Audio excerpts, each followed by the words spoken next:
Welcome back to the channel, folks. I'm Dr. Vishal and this is my first ever desk setup tour video. Let's get started.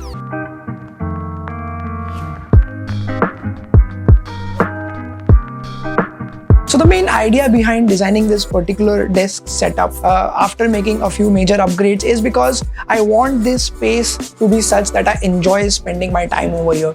I run two YouTube channels. This is my personal channel. Please consider subscribing if you haven't already.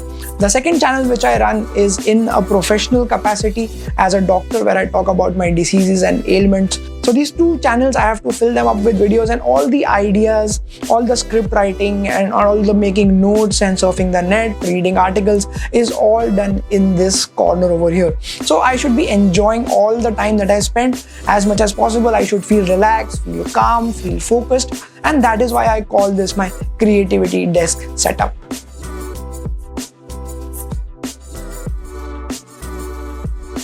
So we will start with the crown jewel of the desk setup, which is the ultra-wide 34-inch LG monitor. The formal name of this monitor is LG WL500 something.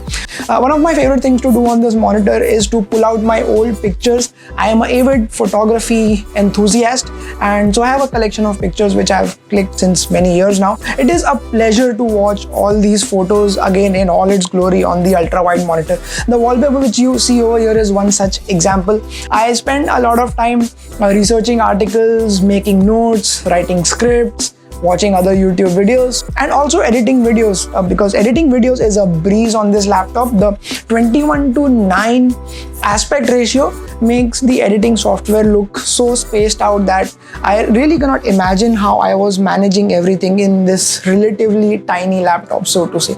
So this monitor by itself makes me spend a lot more time at this corner, and hence I can be more creative. So I would say that each and every rupee spent on this has been well worth it. This is the heart of the whole setup. It is the Lenovo Y700 laptop. I bought this in 2018 and it has been an absolute pleasure to work with this laptop. It has never given up on me, never failed in a big way. I maintain it regularly. Some hardware changes have also been done, but overall it is a laptop which can basically take anything that I throw at it. It is Core i7 with 16 gigs of RAM, 4 gigs of dedicated NVIDIA graphic card. It has a backlit keyboard which I love, and one of my most favorite things about this laptop is the audio quality. The audio quality is so nice, the sound is so full that I've never felt the need to buy a separate set of speakers. The only downside of this laptop is that it is extremely heavy. I guess with the charger it is no less than 3 kilograms, so it is practically impossible and actually very painful and frustrating to carry this laptop on hikes and photo walks and so on and so forth. Next major upgrade to my creativity desk setup is the chair that I'm sitting on. I guess whenever somebody talks about their desk setups, the chair is the most underrated thing that people never really mention or never really discuss in detail. But if you don't want to have a spine of a 60-year-old when you're 30, then having a good chair is an absolute must. This chair is easily available on Amazon. It is a generic chair with a lumbar support, a headrest, adjustable hand rest, because when I type I can actually rest my elbows on this and adjust the height so that the typing and the whole scrolling and spending time in front of the computer becomes a breeze. So you see, everything is decided based on the fact that does it make me stick around in front of this computer. So that is the guiding light behind all these purchases. But I bought this chair only after trying from a local store because I wanted to sit and see how it feels, and it was like, what do you say, at first sight as far as this chair is concerned. Another reason why this is a legit creativity hipster desktop setup is because of this drawer over here, which is neatly placed under the table, and it is full of a lot of different pieces of paper. Some pieces of paper which have been stapled together, some diaries, and there is a pen lying around almost all the time. As you can see, there are random bits of scribbling on almost all of them, which basically helps me put my thoughts to the pen and paper, or maybe type them down in the computer or in the phone as soon as possible. So one of the things that I learned after spending so much time on YouTube and coming up with ideas is that ideas generally don't come when you want them to come, but they come just randomly. So if you are in the habit of noting them down, capturing them in some way in the phone, on the computer, or with pen and paper like you can see here, then you almost never run out of ideas. That is one trick that I learned after hunting for ideas again and again. I don't allow any blank piece of paper to go waste. So whenever I find pieces of paper, especially the ones which are printed on just one side, the other side is blank, and I collect all of them, cut them into squares, staple them together so that it becomes a rough booklet where you can jot down random bits of information, and they are of temporary use any which way. So once your to-do list is done, once your idea is executed, once your thoughts are have been permanently stored somewhere else, you can happily throw these bits of paper. So that has been a habit since a long while, and I would really request you to follow the same because we are in dire need of a good environment and free oxygen. Another thing that makes me spend more and more time over here, the mood lighting which you see over here. So the white light is basically a general tube light which I have to upgrade to a smart light, but as of now actually inside a scaffolding over there. And then this pink shade of light which you see is coming from a smart bulb, which is a Wipro smart bulb if I'm not wrong.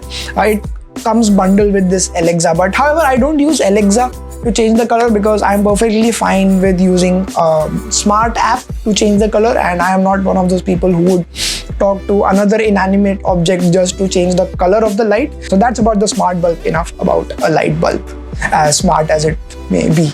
Video light, a small spotlight when I'm having Zoom calls or maybe recording myself. It is a nice way to throw some light on your face. Joby tripod. Now it blows my mind when I see an expensive camera placed on a cheap tripod because I don't really get the logic behind it. If you have an expensive camera, you would want to keep it on the most secure sort of tripod available, and which is generally one from a good brand.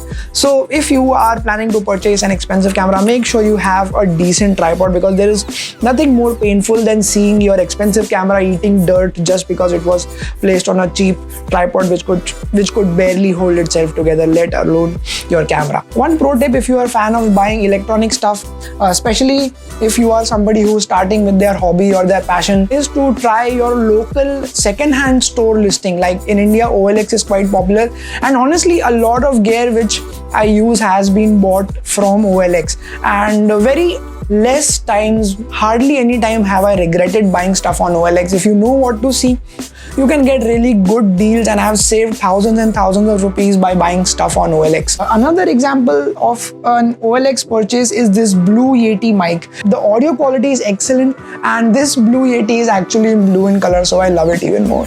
My day job is that of a general and laparoscopic surgeon, where I see patients in various stages of diseases. I have to decide if they require surgery and plan and execute the surgery in the best possible way. But when the last patient is seen, when all my operation theatre work is over, I snugly slip into this world of internet where I am a photography and a video enthusiast. I make videos, write scripts.